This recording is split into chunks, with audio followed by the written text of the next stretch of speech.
ভারতের নোবেল জয়ী বিশিষ্ট অর্থনীতিবিদ অমর্ত্য সেন ইউনূসের উদ্দেশ্যে এক পরামর্শ দিয়েছেন বা মন্তব্য করেছেন। তিনি বলেছেন, বাংলাদেশের পরিস্থিতি উত্তরণে ডক্টর ইউনূসকে বহু পথ পাড়ি দিতে হবে।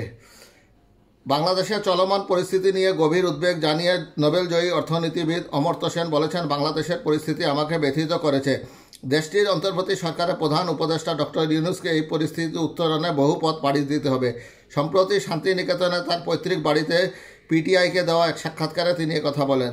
রাজনৈতিক দল হিসেবে আওয়ামী লীগকে নিষিদ্ধ করার বিষয়ে সতর্ক করে অমর্ত্য সেন বলেন, এই ধরনের পদক্ষেপ একই ভুলের পুনরাবৃত্তি করবে, যে কারণে আওয়ামী লীগ সরকারকে অন্য রাজনৈতিক দলগুলো দোষারোপ করেছিল। বাংলাদেশের প্রধান উপদেষ্টা হিসেবে ডক্টর ইউনূসের সম্পর্কে তার মূল্যায়ন জানতে চাইলে তিনি বলেন, ডক্টর ইউনূস আমার পুরনো বন্ধু। আমি জানি তিনি অত্যন্ত যোগ্য এবং বিভিন্ন দিক থেকে একজন অসাধারণ মানুষ। তিনি বাংলাদেশের ধর্মনিরপেক্ষতা এবং গণতান্ত্রিক প্রতিশ্রুতি বিষয়ে শক্তিশালী বিবৃতি দিয়েছেন।